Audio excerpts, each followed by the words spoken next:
Okay, good morning, everyone. We will call the Committee on Appointments to order at 8 a.m. We have a short agenda here, just 3 items. The first being a resolution confirming Mayor LeGrand's appointment of Lori Hinckley to the Grand Rapids Police Civilian Appeal Board. So moved. Support. Moved and supported. Comments on this appointment, colleagues? Commissioner Isasi. Thank you, Mr. Chair. Ms. Bosker, could you just share a couple of points about this? This is not a reappointment. Is that correct? This is a new appointment? Correct. Yes, this is one of the mayor's last appointments. I was just pulling up the form. This will be bumping off a current member. As we have discussed earlier, there are members who are serving until a replacement or a reappointment was decided. So this will be bumping off a current member. I can look up and see who. I know we wanted to keep the current chair, right? It might be bumping the chair off. I just Okay. want to confirm that.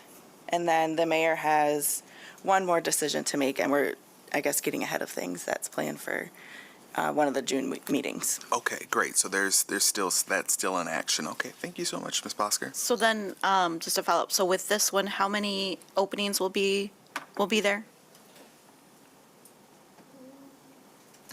We have one true vacancy. Okay. Where there is not somebody who's still serving. And whose appointment is that? Is it a mayoral one, too? That one is Commissioner Perdue. Okay.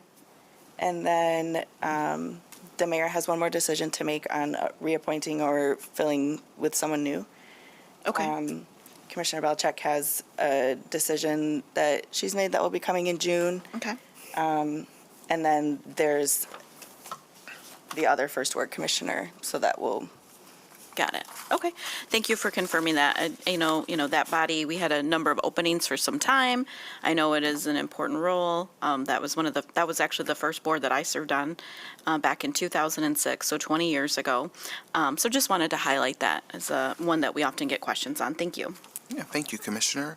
And I'm so thankful to all of our colleagues. We've made very good progress on that within a year. And I know Commissioner Perdue is continuing to be intentional about her choice for that board, as we get a lot of conversation in community about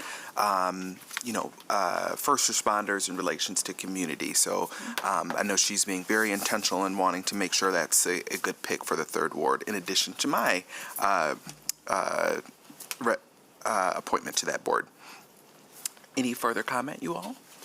Seeing none, all those in favor? Aye. Those opposed? Motion carries. That brings us to our second resolution, approving the City Commission's appointment of Chad Rule as an alternate to the Utility Advisory Board. So moved. Support. Moved and supported. Comments on this appointment, colleagues? Seeing none, all those in favor? Aye. Those opposed? Motion carries.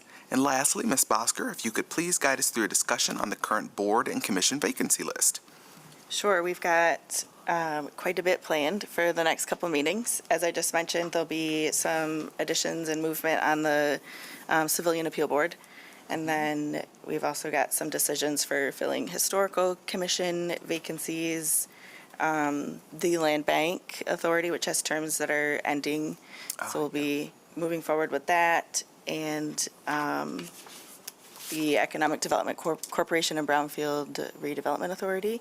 The mayor has decided to fill that vacancy. For the commissioner appointments, the Board of Art and Museum Commissioners will move forward with, and then some reappointments to the Grand Valley Regional Biosolids Authority, which has some city employees that serve on that body. Wonderful. Thank you, Ms. Bosker. Comments, concerns, colleagues? Yes, Commissioner Belcheck. How many are left or need reappointment on the stormwater? Stormwater, there are quite a few vacancies. I know that, thank you for pulling it up. There is the 2 mayoral appointments, which are people representatives of specific organizations, and then Commissioner Knight has a true vacancy. And Commissioner Belcheck, you have somebody who is serving until you find a replacement. Yeah, I'm hoping to have a couple new ideas for you there. Great. Looking forward to next month. It's busy. it's a good ebb and flow, isn't it? All right, you all, seeing no further questions, comments, concerns, we will adjourn the Committee on Appointments at 8:05 a.m. Have a great morning, everyone. Thank you.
morning. The time is now 8:30, so we can go ahead and call our fiscal committee meeting to order. Good morning, colleagues. We have just a few resolutions. So the first is one recognizing Be Creative for Kids as a local civic organization. So moved? Support. Moved and supported. Mr. City Attorney, I'm going to guess you're taking this one? Sure. I don't see a representative here, but we have been in contact with the organization. We've done the legal due diligence to make sure that they are up to speed with all their state filings, and it would be in order for the commission to approve and recognize them as a local civic organization. Thank you. Questions, colleagues, for Mr. Strom? Yes, so Be Creative, yes, thank you, Madam Yes. Chair. Be Creative, is it for the arts or what service to community, what's their service to community? I'll have to refer back to some of the attached materials, and it might take me just a moment. Maybe we could circle back. Yeah, let's and circle I could, back. So we can have table that. it? Is table to the end of this meeting? Sure. Okay. Thank you you. so much. Yeah, no problem. All right, so we're going to put that one on pause. Item number 2 is a resolution authorizing an amendment to the lease agreement between the County of Kent and the City of Grand Rapids for the Kent County Court Administration Building at 180 Ottawa Avenue Northwest, Grand Rapids 49503. Do I have a motion? So moved? Support. Moved and supported. Hello. Good morning, everybody. Good morning, everybody. Phil Wheeler for the Facilities and Fleet Management Department. What you have before you this morning is a resolution authorizing an amendment to the lease agreement between the city and Kent County for the Court Administration Building. Staff representatives from the city and county are negotiating the terms of a renewed maintenance agreement for the courthouse building, which houses the Enforcement Division of the City Attorney's Office in the 61st District Court. The original lease agreement was entered into in 1998 to facilitate the construction of the courthouse facility, and the building opened in 2001. The debt service on the outstanding bonds will be paid in full on June 1st, at which time the city's tenant space will transfer to an ownership stake at the current occupancy share. So this temporary renewal of the existing agreement is not to exceed December 31st, 2026, and will allow us to bridge the ownership transfer and the finalization of a longer-term operating agreement. Thank you, Mr. Wheeler. Questions, colleagues, on this item? Hearing and seeing none. All those in favor? Aye. Any opposed? Item carries. Thanks so much. Thank you. I'm going to turn it back over to Mr. Strom. I probably should have said, do we have a motion to table? But forgive me, colleagues. I think at least the two of us were down for it. So let's go back to item number 1, which is a resolution recognizing Be Creative for Kids as a local civic organization. And I'll just call again for a motion just to make it official. So moved. Support? It's moved and supported again, Mr. Strom? Thank you. And I don't know if Oh, Yes, if you'd like to come, if you'd like to come to the podium, ma'am, Randy Alloway, I believe, is the representative. Yes, correct. welcome. Good morning, everyone. Good morning. Morning. Sorry, I had a unexpected emergency this morning, so I apologize for my Oh, you're tardiness. fine. Are there any questions that you guys have? If you or could would tell us a little bit about the organization, and my colleague here, Commissioner Kilgore, had asked a question, so it worked out. Okay, well, first, of course, my name is Brandy Alloway. I'm a third ward resident here, born and raised in Grand Rapids, Michigan. I'm a Creston High School graduate, a MSU Go Polar alumni. I have my degree in communication. I'm a mom of one. On my spare time, I like to bake and make treats. So basically, how this all came about is I had a for-profit business many years ago called, well, not many years ago, kind of still now, called Be Creative Confections. And so I made chocolate covered treats there. So chocolate covered strawberries, Rice Krispie treats, you name it, right? For all type of organizations. And then I kind of got involved into the nonprofit field. So you may know one of my close friends, Ari Wade. So she has the Black Book Exchange Box. So I got into the nonprofit field, just being close with her. And so I said, how can I, take my confectionery hobbies, into the nonprofit world? So that's where Be Creative Confections kind of took a pivot to Be Creative for Kids. And so we're a local nonprofit. We started in 2024. We partner with 3 local foster care agencies right now. So Wellspring Lutheran, Samaritas, and Bethany Christian Services, where I make birthday cakes for children in foster care. So, yeah. Thank you so much for that overview, and she's third ward resident, Commissioner, so, Yes. it's our third ward commissioner that And asked. speaking my language with food. Great. Do you have any follow-up questions? That's all. Thank Okay. you. All right, thank you, Ms. Alloway, for coming. So we'll vote on that. All those in favor? Aye. Any opposed? That item carries. Thanks for coming, and you can feel free to go about your day, so it's passed.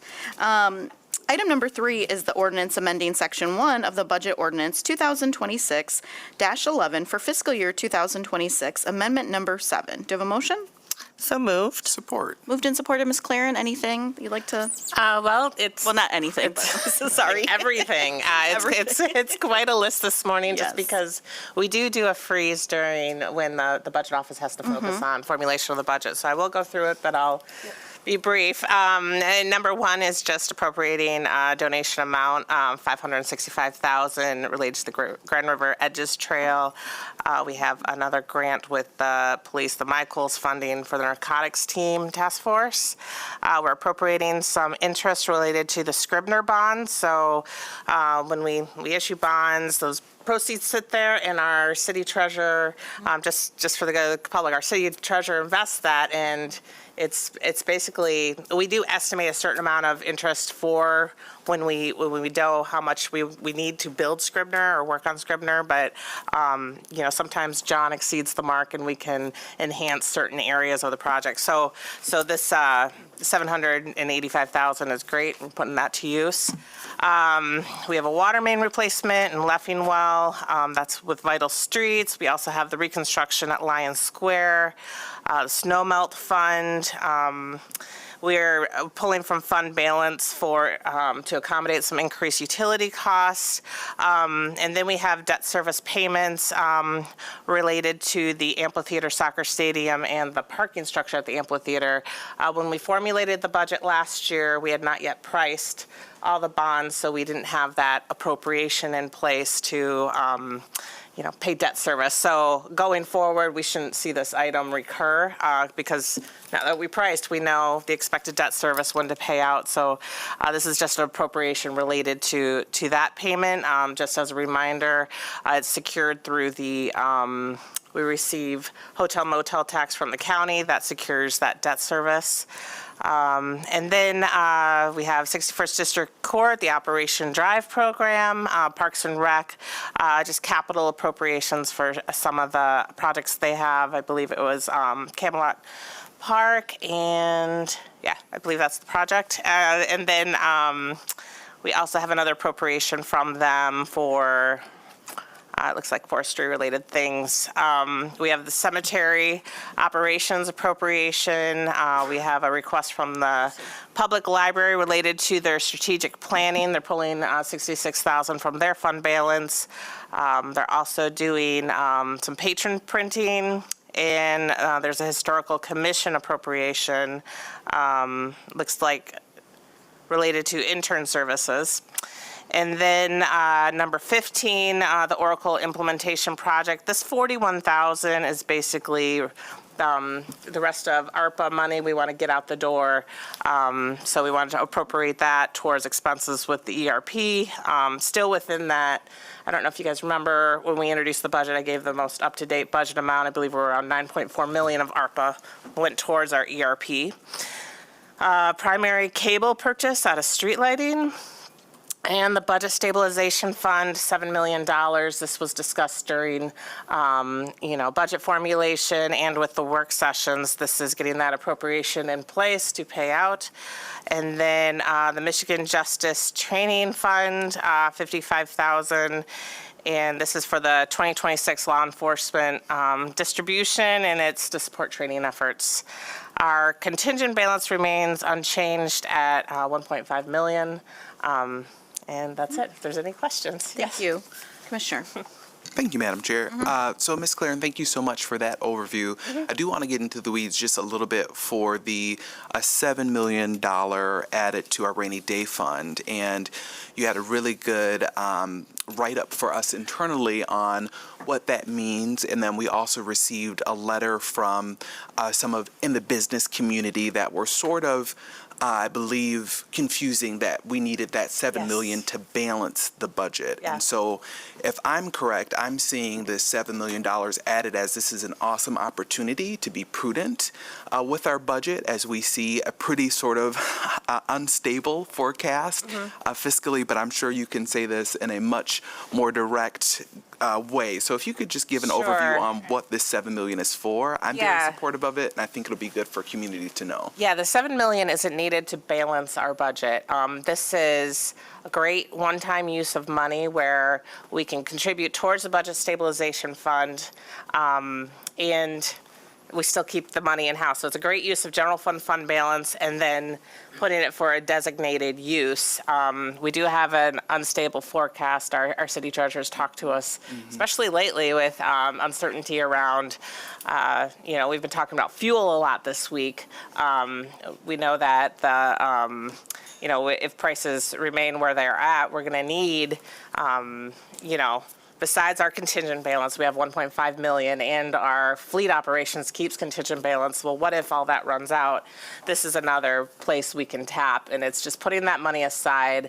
To put the money to use, it requires a 2/3 vote of the city commission, and it has to be towards core operations. So it is a policy we put in place coming out of the Great Recession, because when we went through the Great Recession, we eliminated a quarter of our workforce, and we didn't have this kind of rainy day fund or something to do to, wait out. We had discussions with the commission at the time during COVID.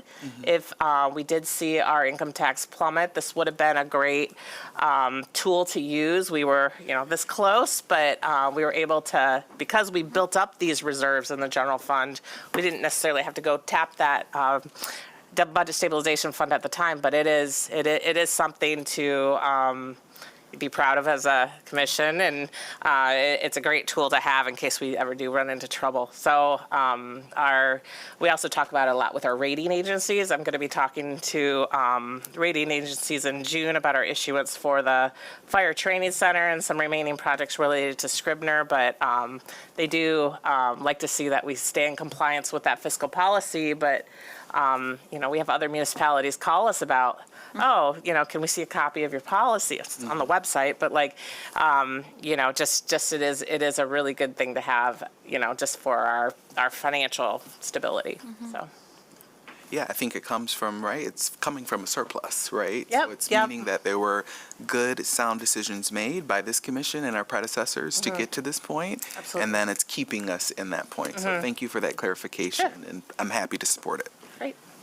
Thank you, Commissioner. I'll also say, right now, so there is in the fiscal policy a percentage that we say we want to be at, which is the 10%, right?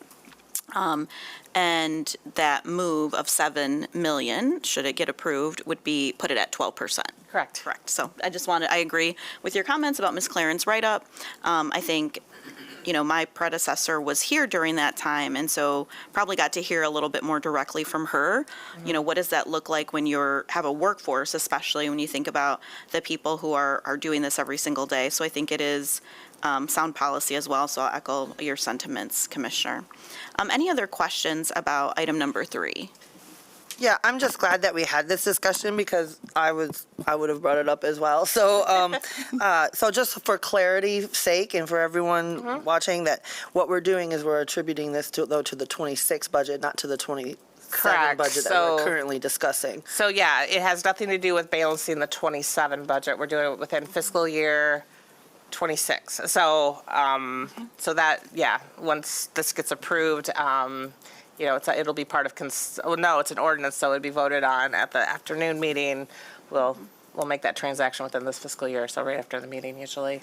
Yep. Thank you. And that's why we typically are voting on the budget in May, because some people say, why don't you push it out to June, or things like that. That's another sort of reminder, because there are a number of actions that need to occur during, end of May into June, so that we can be ready to go for fiscal year July 1.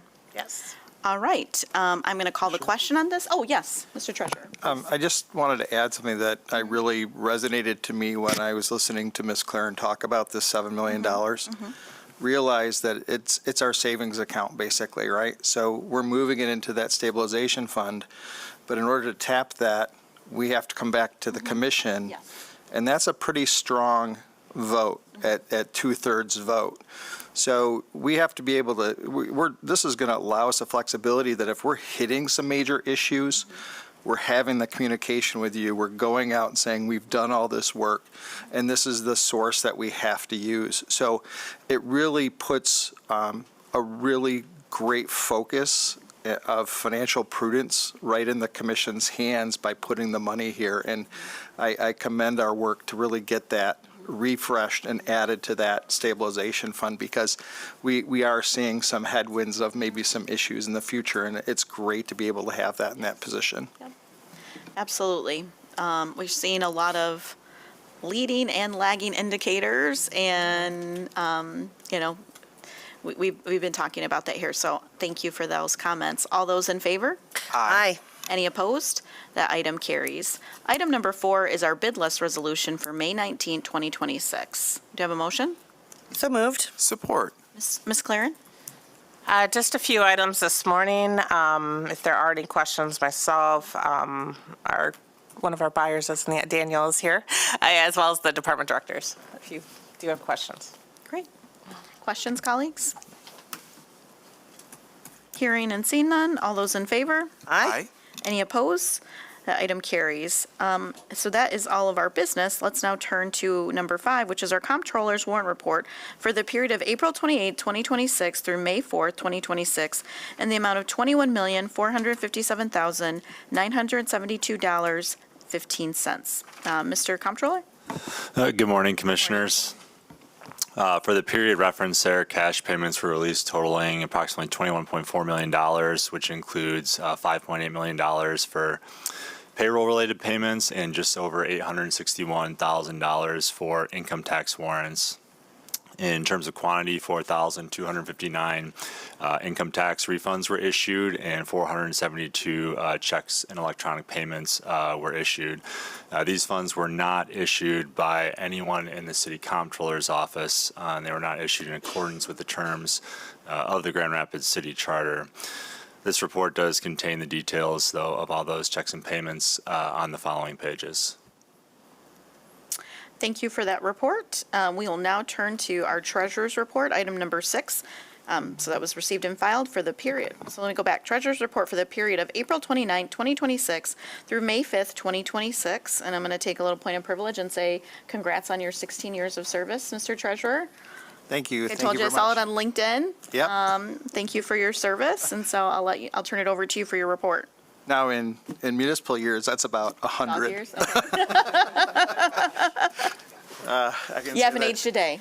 I can say that almost with every single passing day, I do see something new, and so I get to wear different hats. And I've really been privileged to serve the city in the capacity that I have, and grown in the city through multiple positions. This city treasurer is my 3rd position with the city, all with the treasurer organization, and I have been blessed by working with not only so many leaders before me, but also the staff and coworkers and folks that I've worked with over those 16 years. And it's kind of bittersweet when you see the retirement announcements, because it's like, do you remember when we worked on this project way long?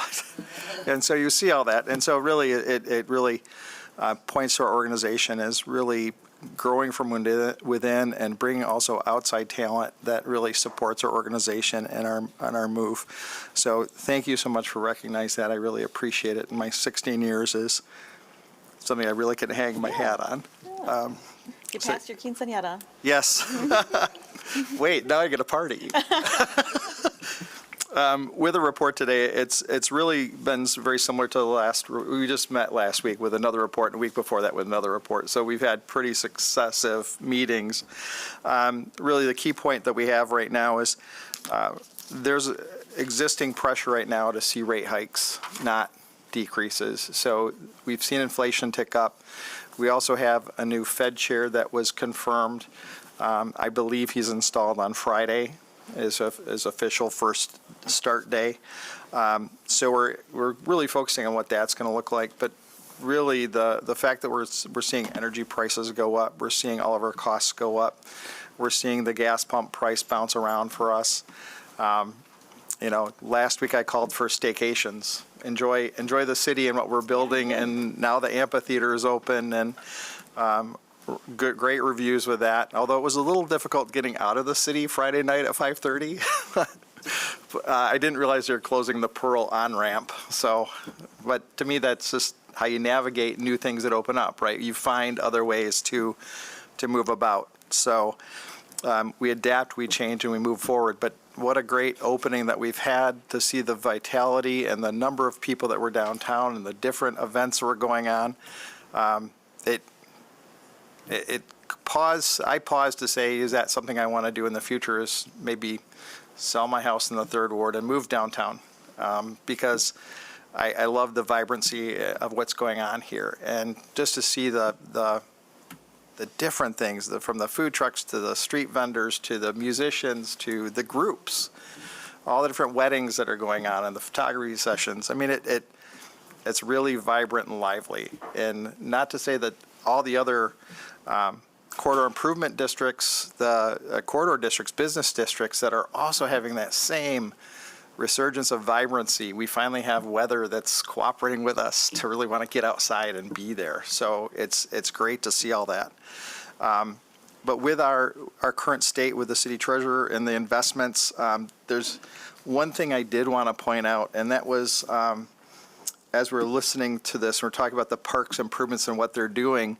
The things I'm seeing is on 32nd Street, they're building a crosswalk across 32nd to where there's going to be a new pocket park in the third ward, which is going to be excellent to see that, to have that growth and development. So I really want to call that out. The other one is, we talked about item 3, I think it's on the bid list, the $785,000 of interest earnings. It's not just me, it's a team of people. It's my investment officer, Levi Bolt. It's the engineering department giving us the drawdown schedules. So if 785 is just one portion. If we really go back and look at maybe our last 5 or 6 debt service or debt issuances, I think the last tabulation was we earned over $6 million in interest. So it's more than just the 785. It's on every one of these debt issuances. We work with engineering to get the drawdown schedule so that we can go out and actively bid for the good investments that we're looking for to meet the needs of outgoing funds, but also to earn as much interest as we can. And so it does take a team to actually do that. It's not just on a treasurer. It's really the team of us that are actually coming together to follow the money all the way through the process, because we all want to return more to these projects. And, when you think of $785,000, that's a ton of money that they could use for different things that are happening in their contingency. So it's really, I just wanted to call it that important work that is kind of behind the scenes, but I appreciate the fact that we see it on the bid list of how we're appropriating those funds. With that, our total portfolio right now is $677 million. We're earning over 3.34%. And again, right now, we're well positioned with having a lot of good short-term investments right now that are earning a high rate of return. And we're really watching the market very closely to see if the Fed's going to start raising rates, because that's going to, we have actually strategy meetings on a weekly or a bi-weekly basis to talk about what we're going to do with our investments in the future. So we've already planted investments out to cover the whole first half of FY27 operations. We're also looking now with a tax meeting that comes in July. We're going to cover the payroll and debt service for the rest of FY27. So our major issues for all of next year are going to be covered with investments matching those things. And then we take the other funds and we continue to invest out longer when we need to. Great. Thank you so much. And thanks for shouting out the whole department as well, because like you said, and I think that's again why we're doing these things, because we're thinking about how do we continue to operate what our core service is. So with that, I will note that report is received and filed, and at 8:54 we can go ahead and adjourn. Thank you. Give a little gavel. Get a little gavel. Do we have a closed session today? Nope. Okay.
the city treasurer to place these charges on the summer tax statements levied on the summer tax roll July 1st.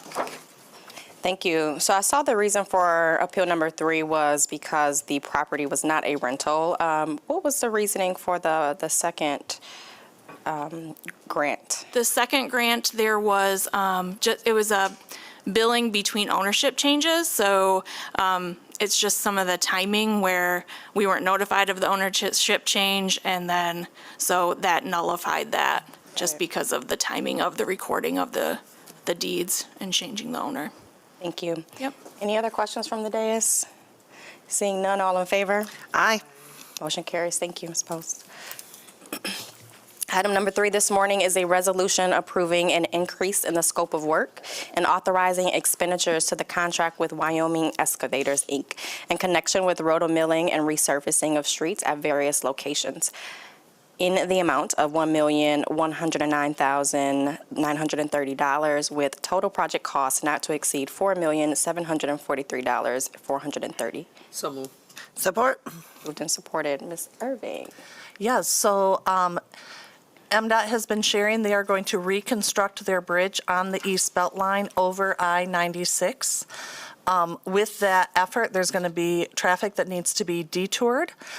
So they asked the city if we would add on to one of our contracts resurfacing Leonard Street from the East Belt Line to I-96, since that will be a primary detour, and they will reimburse us for that cost. Wonderful.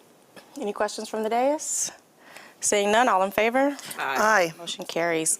Item number 4 is a resolution approving an agreement with MDOT and authorizing expenditures in an amount not to exceed $725,845 for the local share of costs for the installation of rectangular rapid flashing beacons at various locations. So moved. Support. Moved and supported. This is a project brought forward from our mobile GR team, our traffic safety team. They were able to get a highway safety grant to support this in the amount of $750,000, with some additional local funds coming from Vital Streets Traffic Safety and Vital Streets. And it installs rectangular rapid flashing beacons at 8 locations across the city. A map was provided in the agenda. Any questions from the dais? Sorry. No, I'm good. Thank you. Seeing none, all in favor? Aye. Motion carries. And the final resolution or item number 5 this morning is a resolution approving a construction agreement for Verdant Apartments. So moved. Support. Moved and supported. This is a new apartment building, 5 stories, going up on Bridge Street, just east of Gold. It is under construction right now, and they came back to the city and indicated they'd like to bury the street lighting. So they're entering into a construction agreement with us. This will be paid for by the developer. Wonderful. Seeing no questions, all in favor? Aye. Motion carries. 9:20, we adjourn. Thank you.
morning. Calling this meeting of the Committee of the Whole to order. Our first item is a resolution approving a request from Norma Gordon, owner of 1850 Room for a development liquor license to be located at 53 Monroe Center Northwest. Support. I see Ms. Turleson coming up to explain that to us. No, maybe not. Who's I gonna- can take it. This was put before the DDA board last week, and it was approved, and all the vetting has been successful here as well. Great. Any conversation, colleagues? All right, all those in favor say aye. Aye. Those opposed, motion carries. Brings us to our next resolution, which is setting June 2, 2026 as the date to consider an ordinance amending Chapter 175, Crime Prevention Through Environmental Design. Can I have a motion? Support. Okay. Are you up here for that? Great. Hey, everybody. Colin Cooper. I'm an admin analyst from the planning department. You may remember me from my work in cannabis. It is really part of my job to oversee the, thank you. Might want to Oversee restate the, Colin, can you restate that for the record? I'd be happy to, sir. I'm Colin Cooper. I'm an admin analyst for the planning department. I work primarily in cannabis oversight, but I also oversee our crime prevention through environmental design specialist. He certifies specific business categories throughout the year, about 120 of the businesses, in their use of the city SUPTED code to use the built environment to create less appealing places for criminal activity, essentially. This program has been running for several years now, very successfully. We're primarily focused on education and partnership with the businesses around the city. And we will be bringing a more comprehensive update to you folks later this year, kind of talking about the successes we've seen so far, as well as what the future state is going to look like. However, today we're talking about two more priority elements of the code that we need to amend, setting a date to bring that to you for hearing. Specifically, we're talking about one change to a code reference to bring us into alignment with the city property maintenance code, so that in the future we don't need to update them side by side separately. This will just put us into their jurisdiction using the International Property Maintenance Code, currently 2024. And the second element is appointing an appeals officer to handle appeals through the SUPTED program. Originally, this was set up to be used with a board who would oversee any appeals that came through. However, based on the experience of our SUPTED specialist and the recommendations internally, we've determined that keeping the program agile and being able to be responsive and timely in getting things resolved should be the priority, using the same model as the backyard chickens ordinance, the beekeeping ordinance, essentially just having a third party who can help mediate these appeals. And we do want to point out that there's only been one appeal in the history of this program, and it was for extended time to be able to meet the requirements. So again, this program is mostly around education and community partnership, but we just want to bring things up to date before we move forward. So happy to take any questions, and thank you for your support. Thanks. Yeah, I think you answered my questions, which is how many appeals do we get? And the answer is nearing zero. But can you, and that was for an extension of time, can you give us that one as an example, an extension of time to do what, and what were the potential consequences? Yeah, so when we talk about the SUPTED ordinance, specifically there are things like transparency for the windows. We're talking about places that sell alcohol, tobacco, cannabis, talking about bars, talking about body works places, late night businesses. So there are transparency requirements depending on the zone you're in. And specifically, you know, at party stores, whatever, sometimes you'll see posters on the windows or shelves backed up to the windows. So that's one like low impact way, or high impact, low effort way people can change. But there are things like lighting for the parking lots, right? That can be a very expensive change for people if they need to put up a new pole, or things like, excuse me, I'm trying to think of the example he had given me. I apologize. That's okay. That's a good enough overview for me. Any other, Commissioner Knight? Just on top of that, does that also include like vape shops? The vape shops are included in it, though there are some complications about the state rules about tobacco now. Did you want to speak to this? Cool. Sorry, just to clarify, vape shops may or may not be under the crime prevention ordinance. It really depends on whether the retail establishment is partnered with a store that does have tobacco sales. And so it depends, unfortunately, on the specific retailer, whether they do or do not fall under the crime prevention ordinance. Yeah, because and the reason why I asked is having worked on a lot of that previously, and even some of the legislation that a good majority of vapes do have a percentage of nicotine in them. And so knowing that, Commissioner Isasi and I have been having some conversations about even there's a particular one located near a school and how they do their signage and attracting young people into that space, but then also realizing all of the information and data that has come out about the addiction, and that addiction is from the nicotine content that's in those vapes. So just trying to figure out. Yeah, so I'm familiar with the one that I believe you're referencing. That particular one is not subject to the crime prevention ordinance in terms of its just on its face. There are maybe nuances there based on whether it becomes a nuisance, which at this point it does not meet that requirement. However, I think that there are certainly opportunities for us to consider whether vape shops should or should not be regulated and in what form. So that has been a discussion that we could take under consideration either as part of a licensing ordinance or, and we I think need to consider it as part of our zoning ordinance update because it has been a significant point of conversation within the community for sure. Okay, thank you. I appreciate that. Thank you. Good morning. Excited to have this in front of us, and particularly the conversation that you said will be coming soon, to a deeper dive into the ordinance. I think the CPTED approach really recognizes that social and environmental factors also impact crime. So I think that's a really great thing. You mentioned how many folks have appealed. You didn't necessarily say what time frame, so I'm curious that on a annual basis since the program's inception. And further, though, in addition to folks who are appealing, how many folks are in the program? Yes, so that appeal has been the only one since the inception of the program. And then there are about 120 businesses that fall under this ordinance that have to get certified each year. Okay.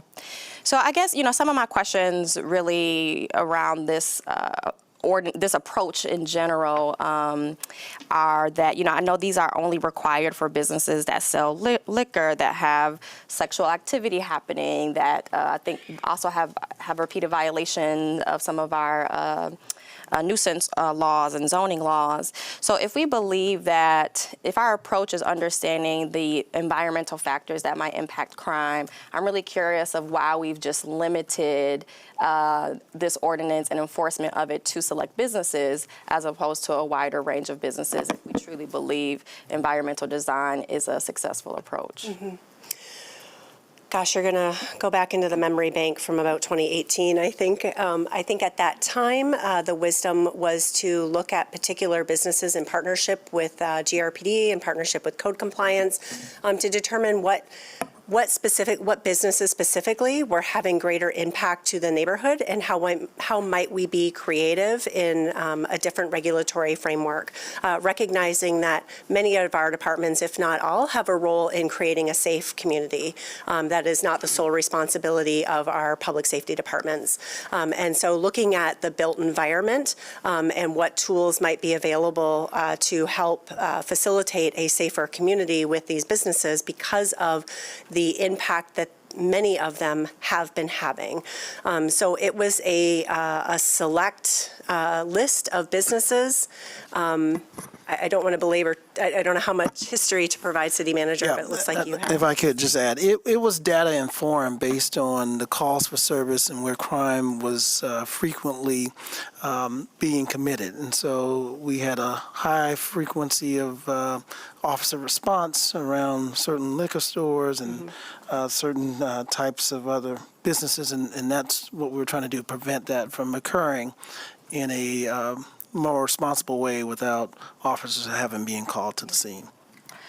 Thank you. What do we, and if you want to scoot this off to the fall or whenever you mention, we'll have a deeper conversation, that's fine. But I am curious about the evidence that we have that this approach is working, particularly for those places that were identified in its inception. Yeah, so that is part of our late summer, early fall update, whenever that is able to land on your agenda, is to talk about some of the quantitative and qualitative metrics that we have to track the success of this program. Thank you.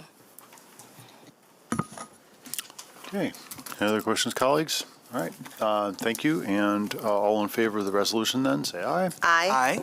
All opposed, say same sign. Motion carries. Thank you. Thank you. That brings us to an omnibus resolution approving fiscal year 2027 budgets for Grand Rapids Brownfield Redevelopment Authority, Grand Rapids Economic Development Corporation, Grand Rapids Land Bank Authority, Grand Rapids Smart Zone Local Development Finance Authority, West Side, Southtown, Michigan Street, South Division Granville, North Quarter, Uptown Corridor Improvement Authorities, and Uptown Business Improvement District. And I didn't stumble once there. Support. Thank you. Ms. Renero. Okay, I just want to mention a couple things. One is that these budgets were recommended by their respective boards, so you're seeing them in a bundled fashion. This is the second year that we've done it this way, and acknowledging that you guys are also spending time on these boards outside of now. So I'm happy to answer any more specific questions. There were a couple questions that came up last week that we're still working to gather information on, but if there's anything new on your mind, I'm happy to assist. Commissioner Perdue? Thank you. So one of my questions last week was just around kind of fair distribution of staff capacity and time throughout the city. And Ms. Renero came to our Southtown CIA meeting last week and provided a little bit more context of what they're doing in the department to increase capacity throughout the city and throughout CIAs. And I'm wondering if you might share that for this whole body, because I think that was really what I was in part getting at last week. Sure.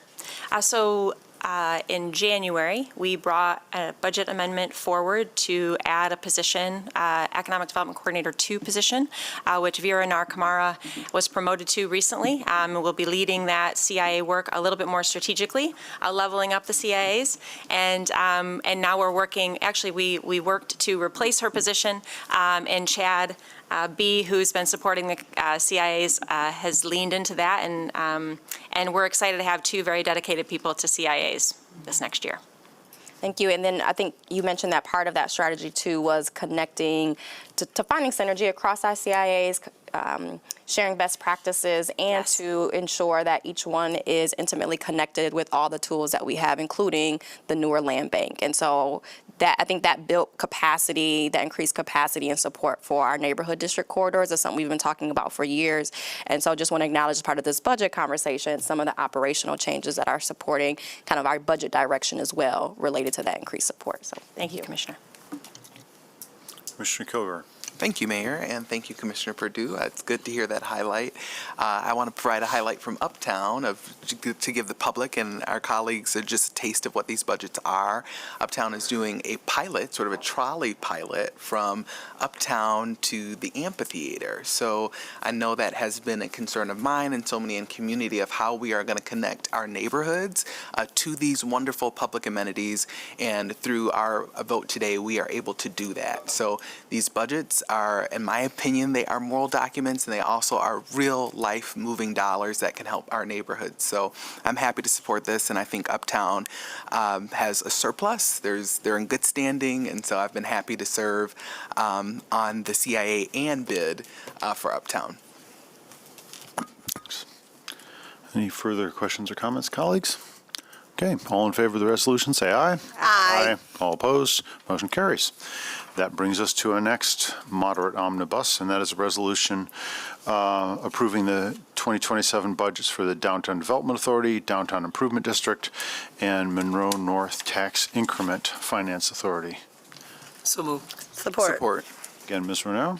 So just again, I know there was a budget presentation last week. Tim Kelly provided a lot of insights there. He is not able to attend this morning, so I just wanted to say that out loud in case you're wondering, and happy to circle back with anything in particular on your mind.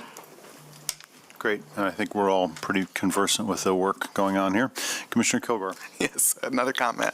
Lots of positive celebratory comments today. I'm very thankful for the storage program being supported by that. I'm happy that that was filled, and really thankful for them taking the community of both this commission and the feedback of community of how important that is. So once again, happy to support this. Great. I guess if we're in congratulations mode, this item and the last item, a lot of that work really relies on citizen engagement, and so it really is a great way we're activating leadership in these individual communities, people who are spending a lot of their time and effort for this without compensation, and we really appreciate that neighborhood by neighborhood engagement. Neighborhood associations are great, but these associations are also really where the rubber meets the road on a lot of quality of life issues in our various neighborhoods. So excited to see this. Every year, excited to see this since it's ongoing work. Okay, any other questions or comments, colleagues? Otherwise, all in favor of the resolution, say aye. Aye. All opposed, motion carries. That brings us to our next three items, two more resolutions and an ordinance, and these are all core budget related.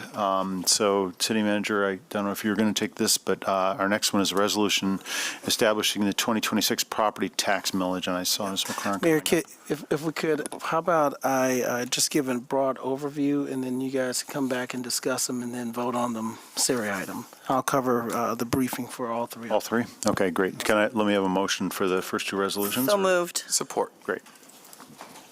All right, thank you, Mayor and Commissioners, for your thoughtful work on the budget over these past 4 meetings. I know it's been very intense and long, but we certainly appreciate your work, the input from the public, and all of the work from the staff. Again, I want to thank our CFO for really leading this work, her and her team, as well as from my office, all of my executive team who sit before you, but specifically our Chief of Staff has also been very instrumental, along with our Deputy City Manager, Assistant City Manager, and Assistant Two. So thank everyone for their work today.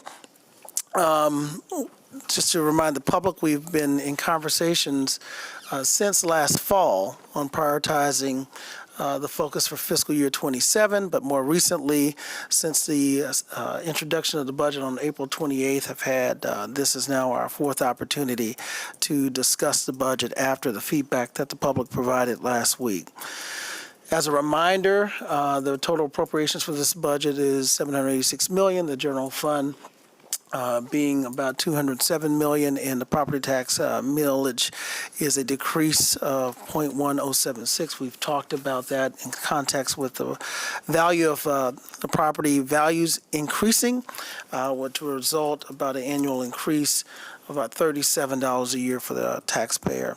You'll see the breakdown of the millage by different operations there. We've highlighted the investment in all of our services this year, from the largest investment in our water wastewater systems to over $200 million there, over nearly $125 million in our public safety budgets for police and fire and oversight. You see, you just approved the authority in corridor improvement districts, special authorities and improvement districts budget, and with your last vote, $49 million collectively for that, as well as almost $20 million in the city's general budget, helping with economic prosperity. Large investments in streets and parks and refuse combined, over $100 million for those 3 services. And we continue to be supportive of the library and the district court and the wonderful work that they're doing. Really pleased that this budget also will allow us to, we just closed the sale of 201 Market. You'll have about $10 million will transfer into our affordable housing fund with that sale. And additionally, you see the other federal funding that we have for our housing programs and other supportive services. We talked last week about the millage, which will be on the ballot, and it'll be at a different rate than the current 50% countywide millage for the public museum and the zoo, as well as we've discussed in detail the changes around the dash that helps us to sustain the route and offering a free service, perhaps not as a wide circular route with as many buses, but still, it is still yet a free service. And it was utilized very heavily this past weekend with the opening of the amphitheater.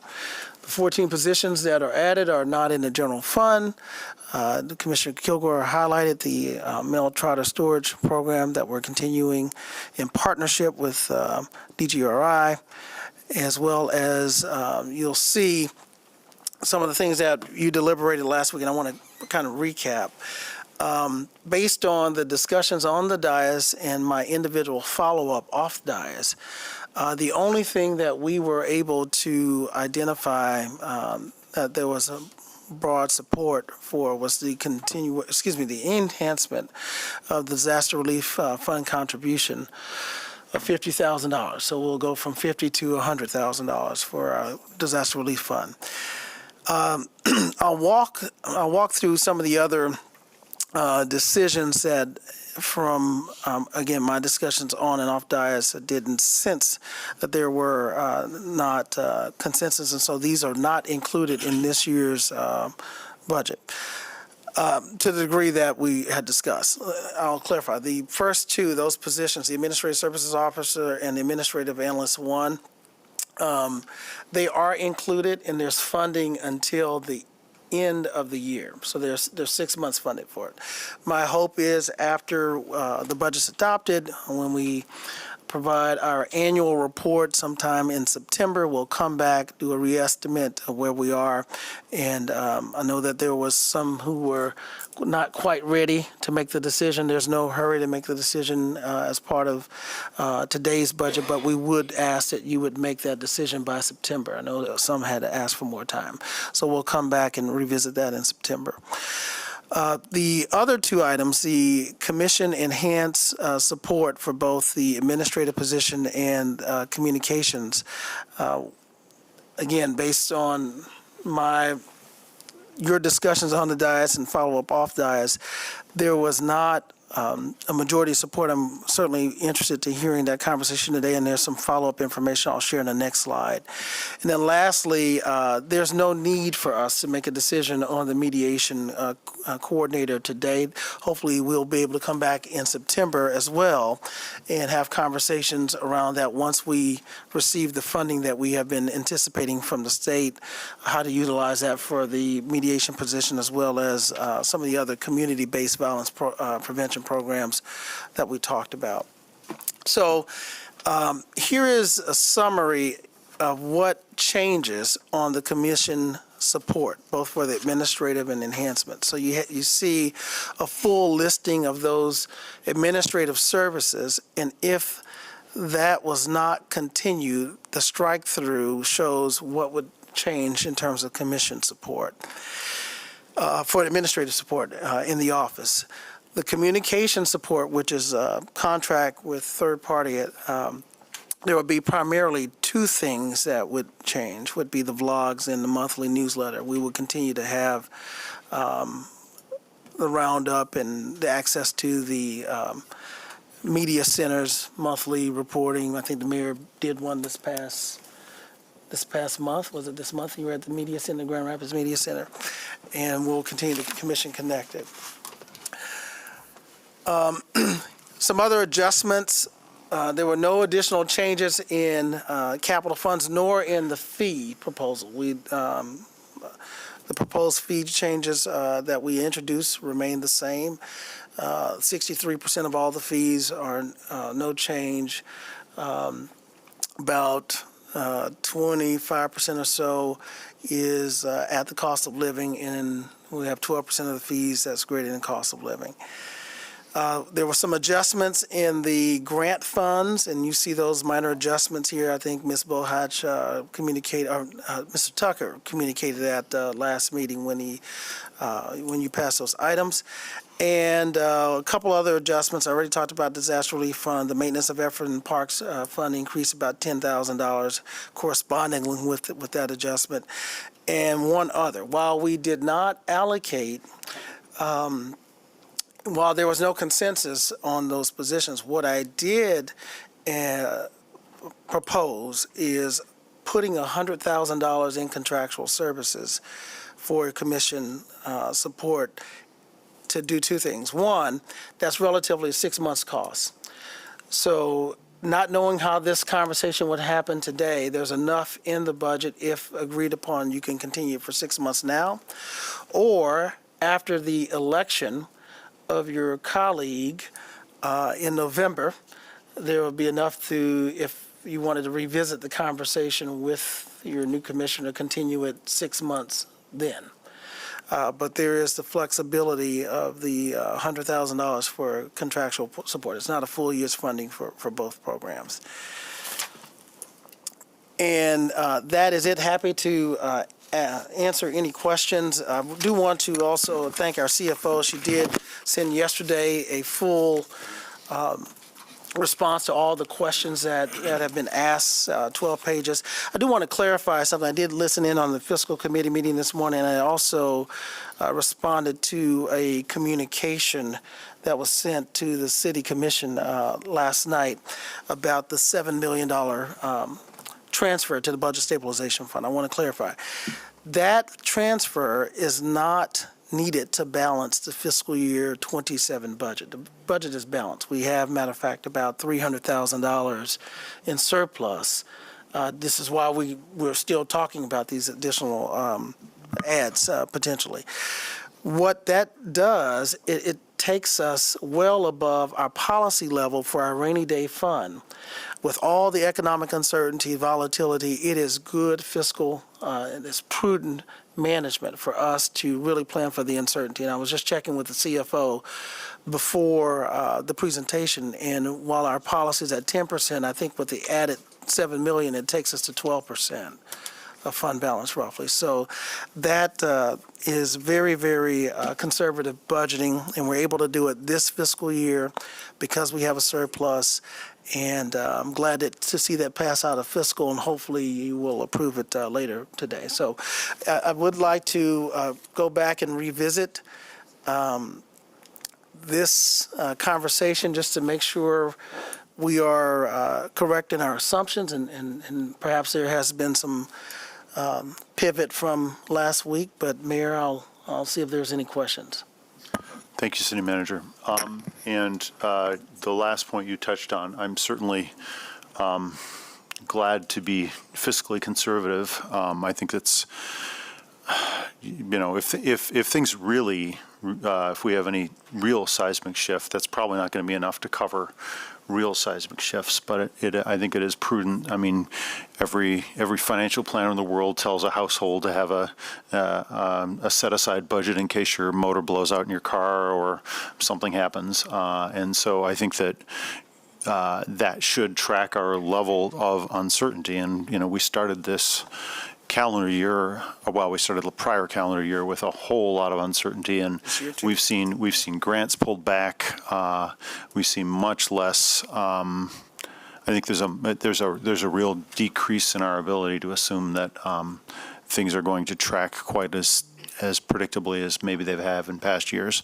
I don't want the public to get too alarmed because, frankly, we do still have historically very low inflation, historically very low unemployment. There's lots of reasons to hope this economy will remain resilient, but there are real pressures on it. So,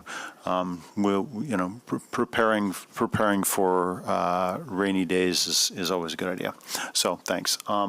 Colleagues? Mayor, if I could add one other comment I didn't make earlier.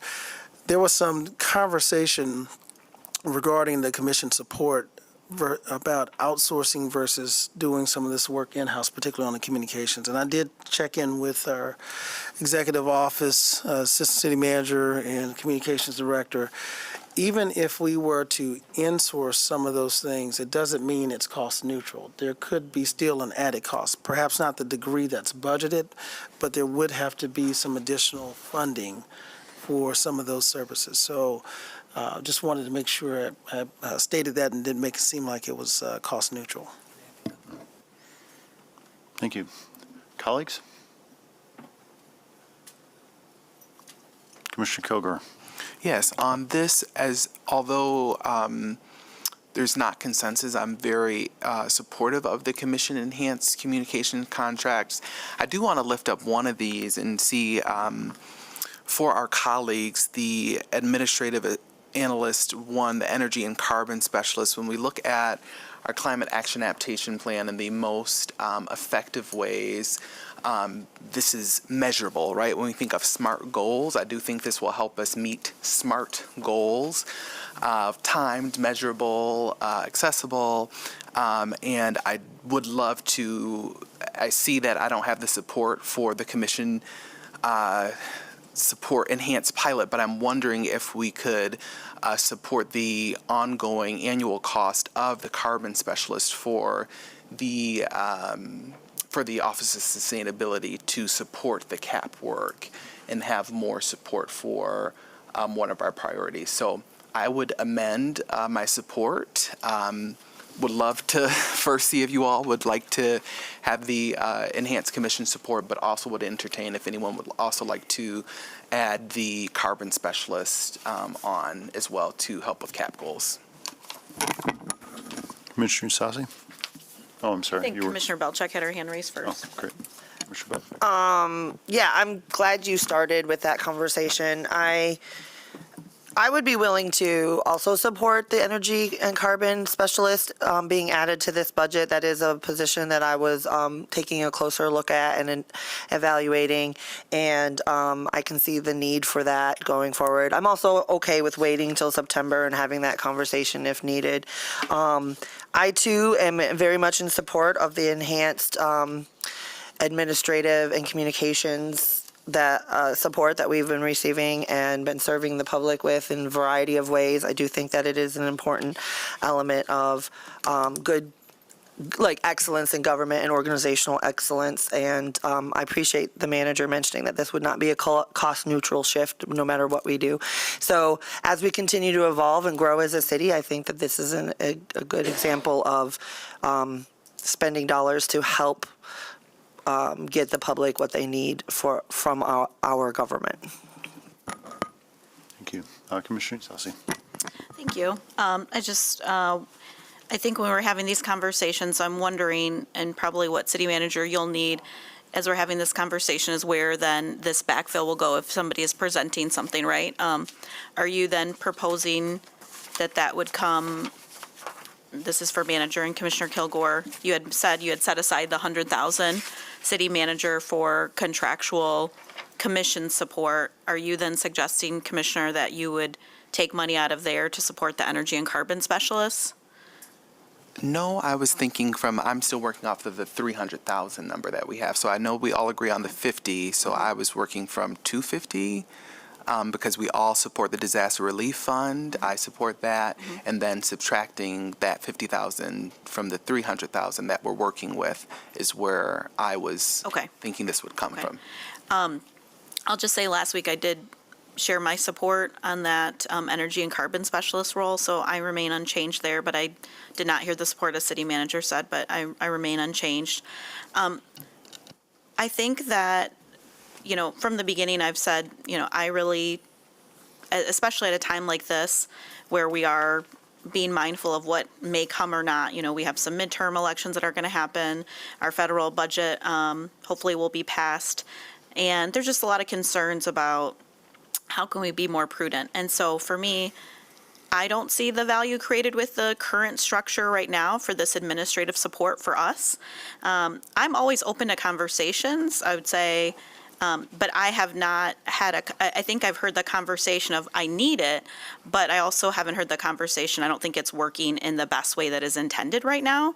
It feels not very equitable at all if we are going to have this. I have to say that. And the commission support I was receiving prior to that was working really well for me. I think mostly because I get what I need from the different departments, who I entrust to handle a variety of the factors that come before us. I don't want to get deep into the conversations that maybe is better suited for engineering. I might want to follow up with engineering and want to connect, but I don't think I'm the best person to directly talk about those sorts of things. And then especially utilizing our 311 system, which has made some investments and upgrades over the last year and a half, and does that check for us. So the current structure right now, the reason I didn't see the value in it before, I didn't see the value created in it now, I would be open to discussing in the future if we could have a conversation about how this is restructured to be more equitable, but I haven't heard that. So that's why I still stand on, I'm not going to be supporting that today. But I understand that that is an ongoing conversation, but we have not had that conversation to really say, this is, for me, this is not equitable. I think it is very,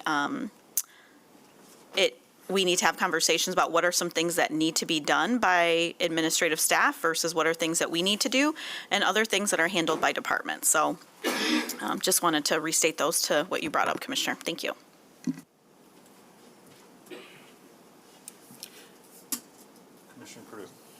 Thank you. So looking at this list, I will start at the bottom, mediation coordinator. I think there was support around this table, but that we wanted to wait for the trust fund dollars to come in. So just wanted to note that. Okay, thank you. I see a lot of heads nodding. Regarding the administrative analyst, I'm supportive of that and/or today or in 6 months from now.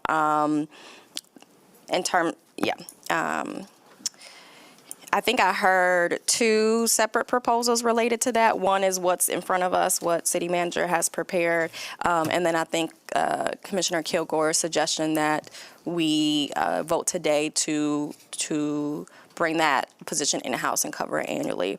So I think right now, I like the shorter time frame of kind of continuing as is, if there's support for that, or assess it in 6 months when hopefully we have a full dais. Related to the enhanced commission support, I mean, I've said over and over again, like, I think that is important. I think it's necessary. I think that I've also shared that I think by how it's been designed and executed has not fully lived up with what the potential was or even what my initial expectations were. And so if we look at the next slide that talks about kind of what will still be on the table for administrative support versus what isn't, this is very in line with what I am currently getting. And so from thinking about cost, thinking about value add, I'm in support of, with Commissioner Sassi, of wanting to continue this conversation and wanting to design it in a way so that it does meet all of our needs. But today, given the conversation, I am fine kind of going back to a previous state so that we can regroup, recalibrate, and then have a more robust strategy for commission support on that. Similarly with enhanced communications, I said last time that I think some changes to that could be made, whether that's bringing things in-house, understanding that that doesn't mean cost neutral, but bringing things in-house and or making sure that that communication support, again, truly expectations are understood and shared equitably amongst everyone that is assigned to that. So let me know if you have any follow-up questions, City Manager, but that's where I am on what's in front of us. But, we're talking about $300,000 here. And we've been working on a $735 million budget. So this, these are important things, important conversations, especially as they relate to advancing our work, our goals, and giving us proper support. And just don't want to lose sight of the fact that we have a really, really strong budget, and we went through a really great, thorough process thanks to City Manager and his team. So we've had the enhanced administrative support and the enhanced communication support in place for about a year now. And I do hear the conversations about, whether we can ongoing focus those. But I think that withdrawing those in a moment when, again, I've only been mayor for a year and a bit now, but it feels to me like we're at a fairly high watermark for desire for the community to hear from us and to engage with us. And so I see that support is really about communication with our constituents and how we think about how we communicate with them and how we implement that, not so much how we talk with city staff. But I guess the question is whether we continue that or whether we stop it now and then try to rebuild something. And I see a strong advantage to continuity. I don't really feel we'd be doing our constituents a service if we simply stopped something and said, well, let's figure out how we can do it better while we stop it.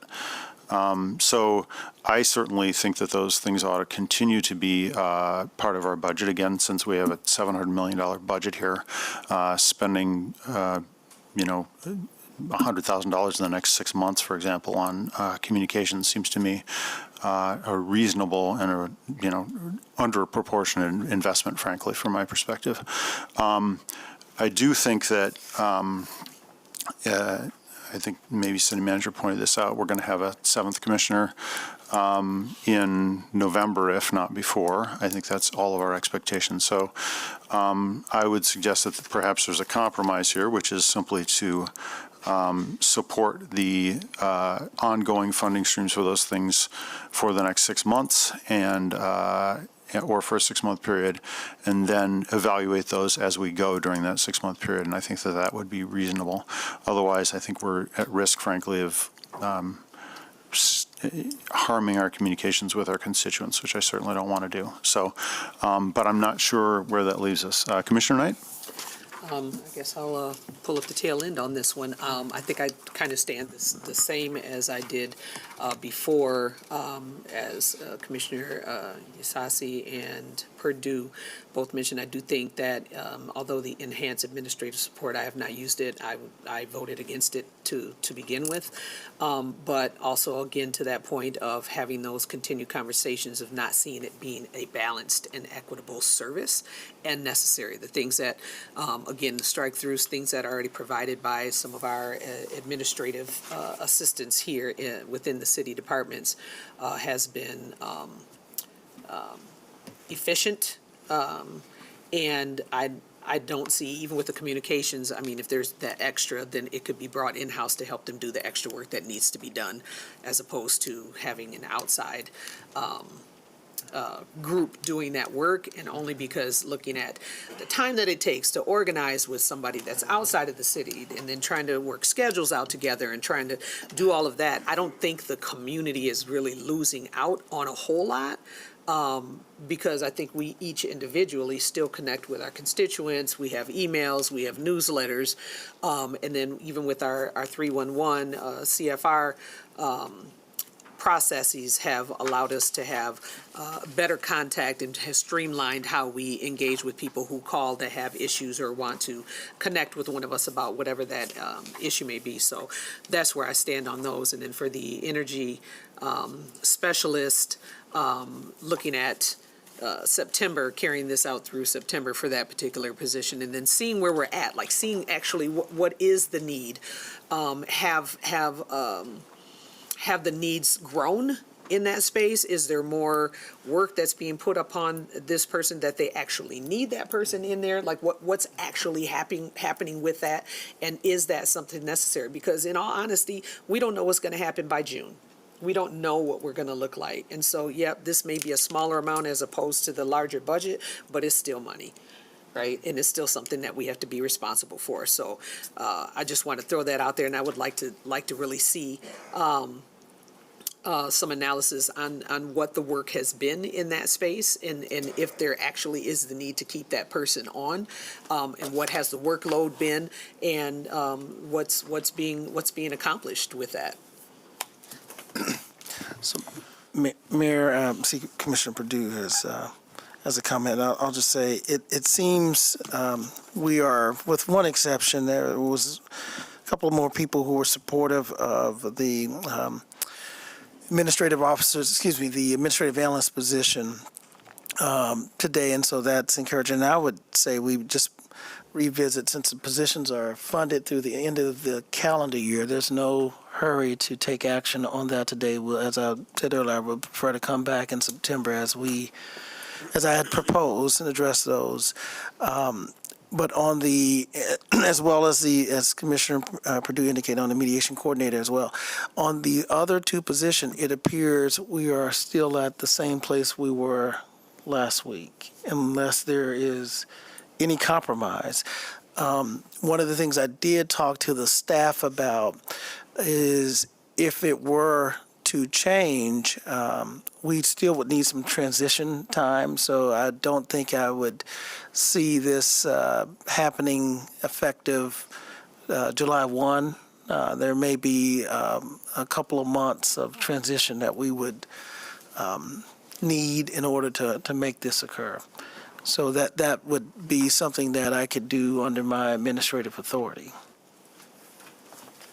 Commissioner Perdue? Yes, thank you.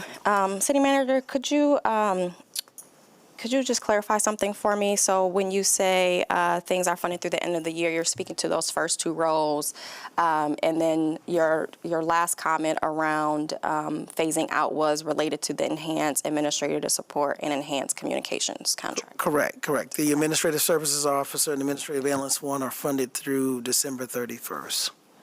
And, I would, and as you talk about phasing out, does that mean that all current work will be completed, all currently planned work will be completed? Let me call on Mr. Canfield and Mr. Matthews and Mr. Green to talk about what the transition would be in those areas.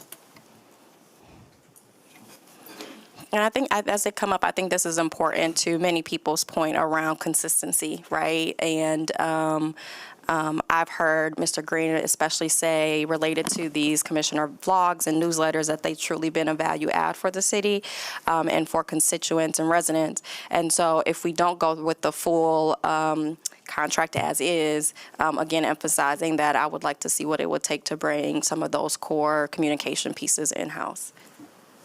All right. Good morning, Commission. So as I think all of you are aware, before the pilot, there was the limited non-struck-through admin services that were provided by a separate secretarial person by ward.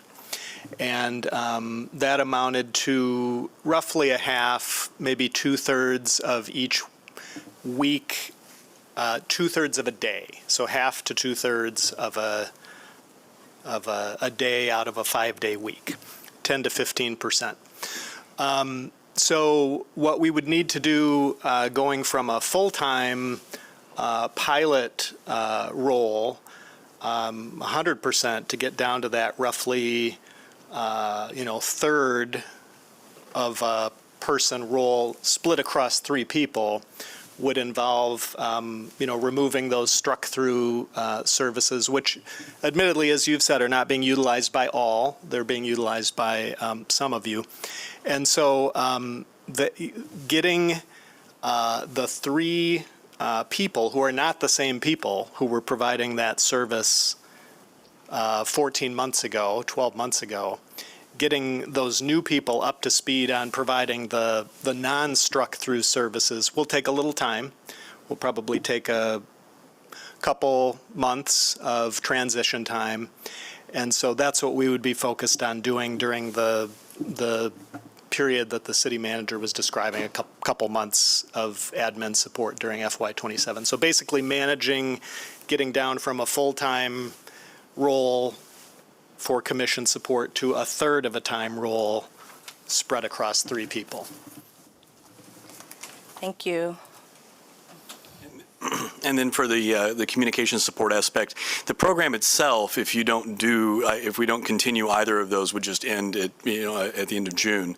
If we decided to continue it with partial funding but bring it in-house, that would probably require me to bring on part-time staff, which would take time to hire, train up, and then get them on. And of course, would have to calculate out what the hourly rate would be in all of that. And so making sure that that's in some way equitable. So if you wanted to continue them, but in-house, it would require additional resources that I could carry out, or, but in terms of a wind down period for that particular program, they would just cease to, we'd stop shooting them at the end of June. So. Thank you. So you mentioned, Lou, kind of the time frame or the time dedicated that in the last model, how much time each commissioner got through that staff person. And just want to point out that even though this support that we are talking about now is one full-time person, that I think it equates to about the same amount of time per person, maybe a little bit more if you divide 40 hours by six or so people. I also think, as we talk about support, I think one of the elephants in the room for me is that we're down a commissioner. And we looked at what the budget that's associated with that, which is about $36,000 to make sure that we have a complete full body here to make sure everyone in our city is fully represented. And so I do want to point out that as we talk about support, I think these two items are in the realm of maybe $200,000 together. And yet, as we think about the type of support that constituents want and need and are asking for, I think a full commission is definitely top priority, followed by ensuring that, that we can show up, we have the support that we need to show up appropriately. Thank you. Commissioner Belcheck? Thank you, Mayor. Thank you, Lou, for the wind down discussion, and Mr. Green, wherever you went. I just wanted to provide a little more clarity. I think that I've heard a couple of things from folks here that there's, what is the role of the administrative assistants and extra work? And I just want to be very, very clear that I have been using it specifically to manage, to make sure that I'm clear about what's happening in the community, what's happening in the city. I'm clear about how to communicate back to constituents. This has been much more about constituent-facing work than it has been about addressing anything with departments and access to departments or access to director leads. I feel like that is maybe a misnomer, that's not how I've seen this role at all.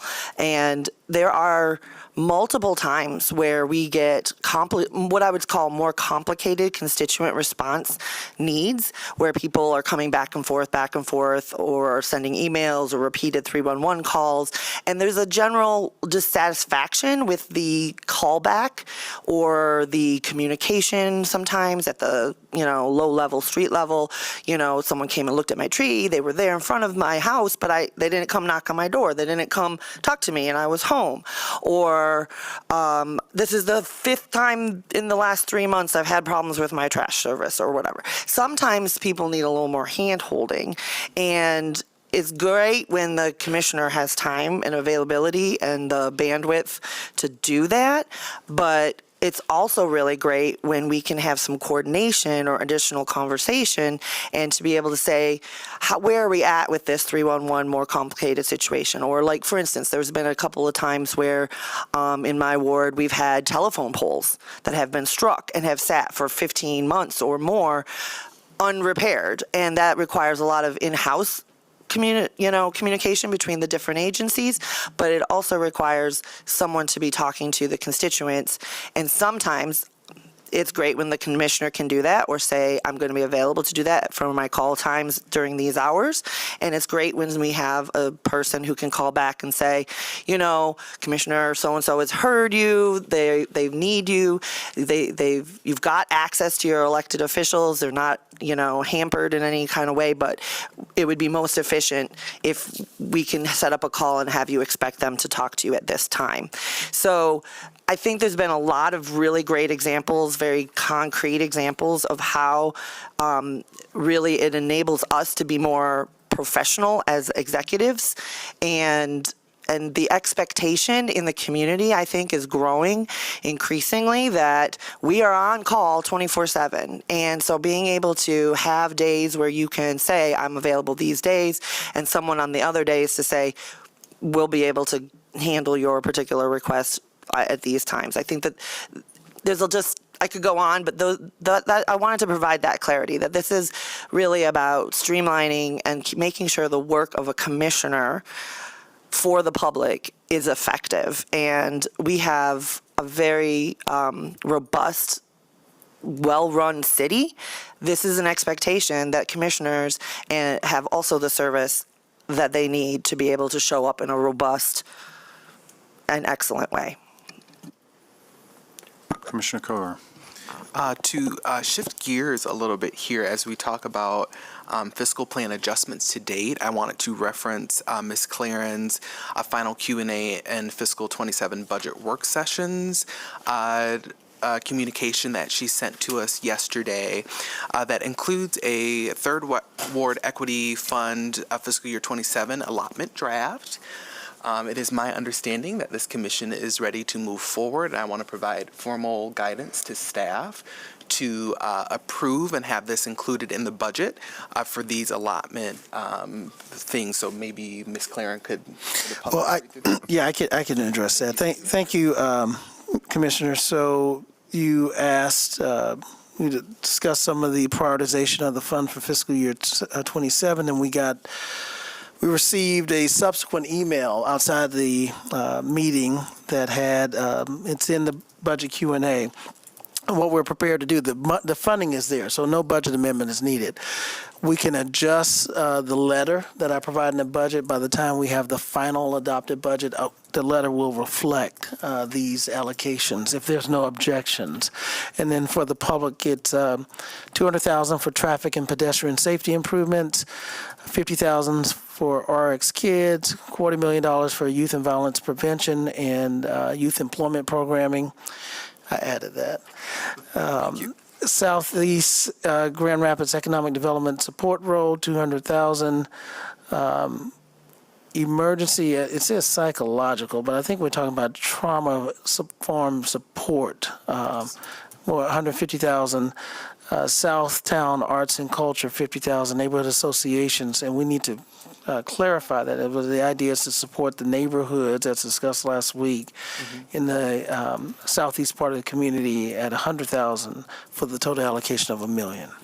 And then some further clarification for the public that Southtown Arts and Culture support is, these are funds, when Art Prize was here, we're excited, we love the economic, the social, all of the awesome benefits that Art Prize brings, but we only had one venue last year. So Commissioner Perdue, along with the folks on Southtown, former Commissioner Lanier, working really hard to ensure that the Art Prize is brought to more to the Third Ward. So that's in the works. So that $50,000 will support those. And then, yes, for clarity, yes, that $100,000 is for the Third Ward neighborhood associations.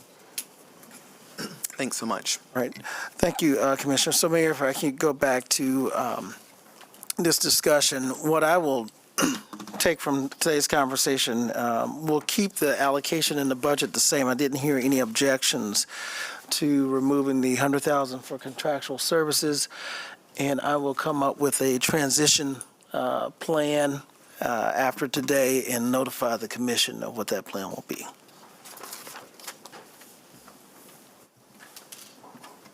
Unless there are any objections.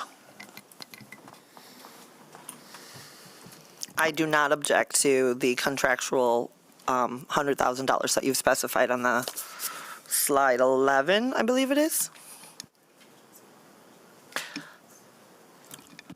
All right. Then I guess that brings us to our two resolutions and forwarding the ordinance. Get that slide up.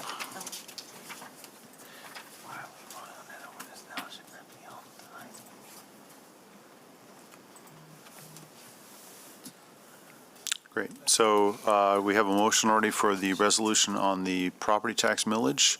All those in favor say aye. Aye. Aye. All opposed? Motion carries.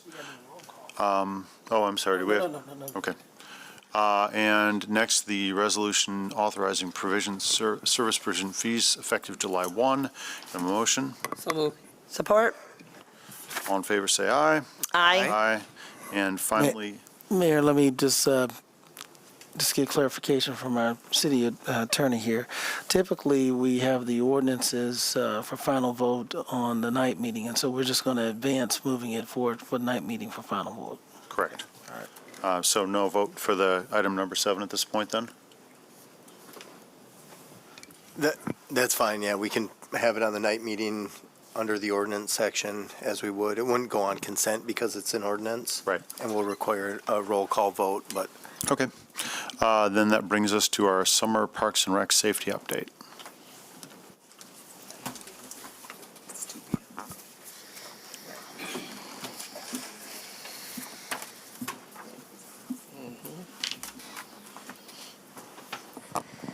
Good morning, all. Laura Claypool from the Parks Department. Excited to be here with you this morning just to share some of the fun things happening in our park system this summer.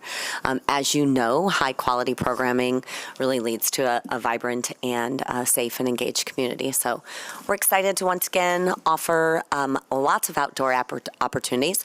First, our outdoor swimming pools open on June 6th. It's a 10-week program. We open 6 days a week at noon. And we are again, due to popular demand, offering free passes to all of the youth in our community to access the pool throughout the entire summer. We do have on-site security at all of our pools during all of our open hours. We also have a free summer day camp program at 4 of our city parks, Garfield Park, MLK, Joe Taylor, and MLK. And that's a 9-week program, kids 6 to 12, and it's free 4 hours. We usually see about 500 participants throughout the season, so that's exciting. Yeah. In addition to that, we have lots of opportunities for folks of all ages. We have our free outdoor fitness program. There are 16 classes a week, and that runs May through most of August. Last summer, we had over 10,000 participants during the summer. Really cool if you ever have an opportunity to attend yoga at Lookout. Sometimes there can be 150, 200 people doing yoga on the hill, and it is a beautiful place to watch the sunset. This year, we are doing a couple free kayak weekends at Riverside Park, so June 12th through the 14th and July 10th through the 12th. We haven't done that before, so it's a great opportunity for the community to come out, and if you've never experienced kayaking, to be able to get into a kayak. And then we also have other fee-based programs, some summer day camp offerings around youth tennis, baseball, as well as soccer camps. We continue to enhance the security of our overall system. We now have cameras in 11 of our city parks, as well as the new MLK Community Center. We have a roaming security, again, through all the downtown parks from 10 p.m. to 6 a.m. every day of the week. And we continue to lean into SEPTED principles as we do our park designs, including lighting and visibility. We have our Summer Ambassador program again. That's, again, a roaming type of team that goes around to the park spaces, supports programming, supports rentals, and really acts as a customer service function for the Parks Department. Other training measures and security measures throughout parks, we have EAPs in place for all of our parks that have youth programming throughout the summer, and we do an extra level of training for our camp counselors and our lifeguards around active assailant, customer service, and then we just continue to lean into the customer feedback and the engagement that the department does to continue to increase and enhance the level of service, not just for folks coming to the park, but also for the maintenance and operations. I have here today with me a couple of friends. So Shannon Harris from our Community's Children is going to come up and talk to you about Grow 1000. All right, good morning, good morning. So this is our 7th year in providing 6 weeks of meaningful employment for our teens and young adults, ages 15 to 24. And we know that this program lifts up cross-cutting skills, provides family income, and it gives youth the ability to apply what they're learning in the classroom on the job. So with minimum wage going up in the state of Michigan this year, we've also raised the hourly wage in Grow 1000. This year, we have partnered with Management Business Solutions to take on parts of the program, like the application intake, pre-employment paperwork collection, as well as payroll, and they've been a pleasure to work with. We have also incorporated an interview process to better evaluate a young person's potential for success in this program. And so we've interviewed 360 candidates, which was amazing to see. They came prepared and took this learning opportunity seriously. Special shout out to the 22 interviewers that participated in this, not only my staff, but shout out to Sam Giffel and AJ. As well as others that are not city staff that participated in this endeavor. Last week, we offered 141 participants a job, and they are attending mandatory orientation, which is also paid. In partnership with businesses, organizations, and city departments, we're also providing a paid job shadow experience prior to the first day of work, which is June 8th, right after GRPS ends for the summer. We will continue our professional development series called Grow Further Fridays, which are mandatory and paid sessions at the end of every week. And this year it will be at the new MLK Community Center, which is where OCC is located as well. So currently we have 141 job offers.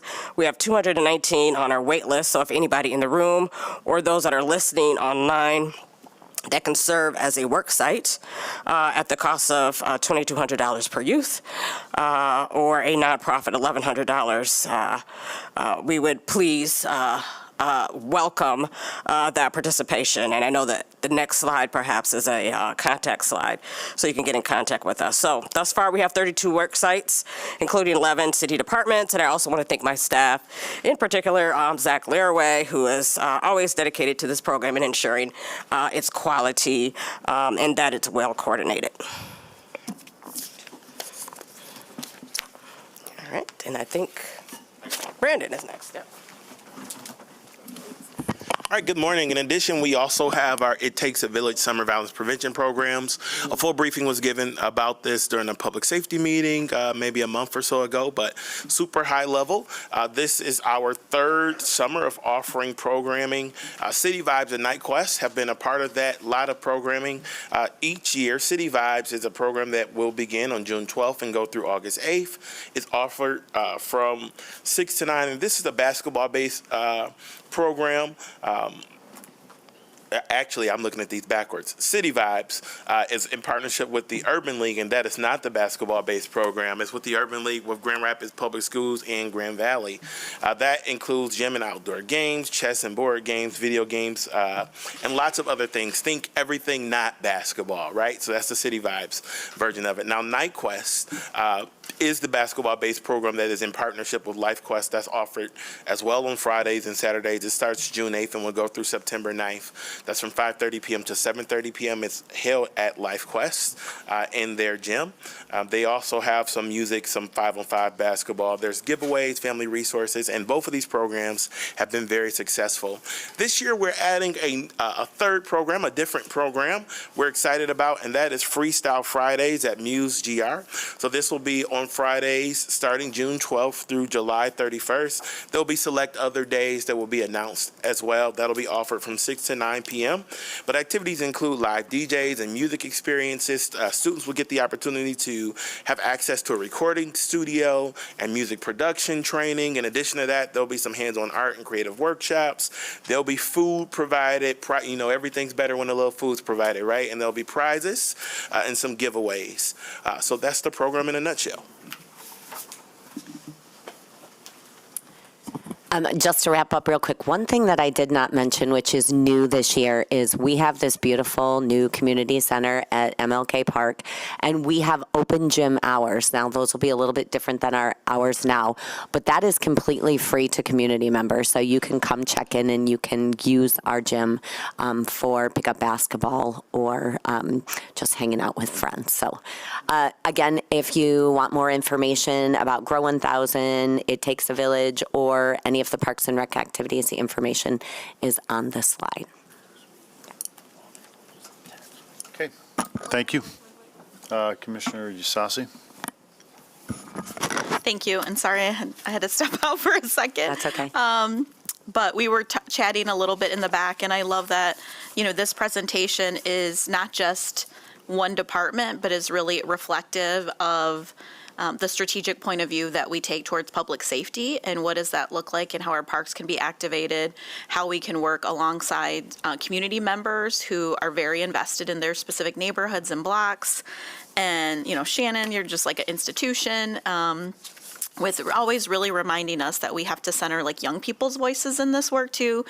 And Miss Letitia Lipscomb, who's been doing a bit of media about some of the summer programming, always, I think is picking that up and reminding us of that as well.